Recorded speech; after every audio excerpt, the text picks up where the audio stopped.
এখন পর্যন্ত 1 পয়সা বরাদ্দ সংসদ সদস্য হিসেবে আমি পাই নাই। প্রত্যেক 6 মাস পর পর আমরা জনগণের কাছে হিসাব দেব কয় টাকা সরকারি বরাদ্দ পেলাম এবং সেই বরাদ্দ কোথায় বন্টন করলাম। বিভিন্ন আলেম ওলামাদের ভাতা, বিভিন্ন অনুদান, বিভিন্ন ত্রাণ সামগ্রী বিতরণ হচ্ছে, কিন্তু সংসদ সদস্যদের ইনফর্ম করা হচ্ছে না। একমাত্র আল্লাহকে ভয় পায় এবং একমাত্র আল্লাহর কাছে প্রতিবার আশা করি। আল্লাহ উত্তম রিজিক দাতা। সরকারি অর্থ বন্টন করছে সরকারি দল, কিন্তু আমরা দেখতে পাচ্ছি অতীতে যেই সব সরকারি অনুদান মাননীয় সংসদ সদস্যদের হাত দিয়ে বন্টন হতো, অদৃশ্য কারণে এখন কিছুই মাননীয় সংসদ সদস্যদের হাত দিয়ে বন্টন হচ্ছে না। এখন পর্যন্ত 1 পয়সা বরাদ্দ সংসদ সদস্য হিসেবে আমি পাই নাই। আমরা শুনতে পাচ্ছি বিভিন্ন আলেম ওলামাদের ভাতা, বিভিন্ন অনুদান, বিভিন্ন ত্রাণ সামগ্রী বিতরণ হচ্ছে, কিন্তু সংসদ সদস্যদের ইনফর্ম করা হচ্ছে না।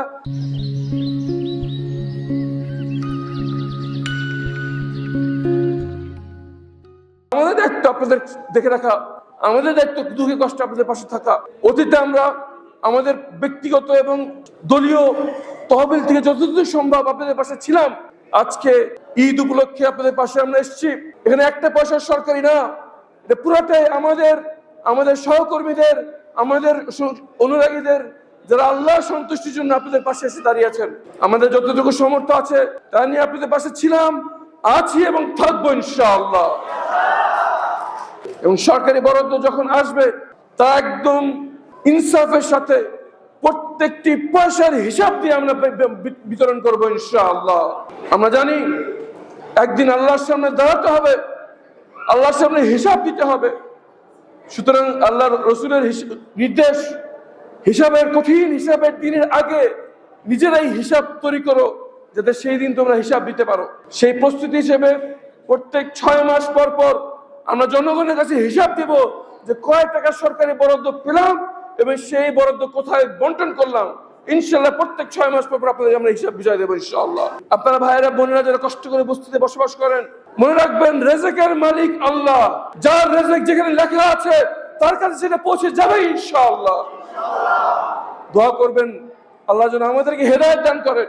যারা সরকার চালায় আল্লাহ যেন তাদের হেদায়েত দান করেন।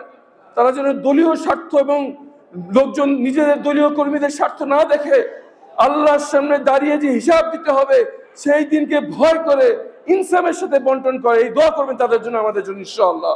এবং অন্তর থেকে দোয়া করবেন আজকে কদরের রাত, আজকে 25-এর রাত, আজকে আল্লাহ রিজিক নির্ধারণ করে কদরের রাতে। আপনারা সবাই আমাদের জন্য দোয়া করবেন, আপনি নিজেদের জন্য দোয়া করবেন। আল্লাহ যেন এই মানুষের খেদমতে, জনগণের কি কল্যাণে, ইসলামের খেদমতে কিছু করে যাওয়ার তৌফিক আল্লাহ আমাদের দান করেন। এবং যারা দেশ চালান, যারা সরকারে আছেন, তাদের ভিতরে যেন আখিরাতের চিন্তা আল্লাহ উদ্রেক করে দেন। এই দোয়া আমাদের সবার জন্য করবেন ইনশাআল্লাহ। আমরা একমাত্র আল্লাহর কাছে আশা করি, একমাত্র আল্লাহকে ভয় পাই এবং একমাত্র আল্লাহর কাছে প্রতিবার আশা করি। আল্লাহ উত্তম রিজিক দাতা, আল্লাহ সকল সম্মানের উৎস।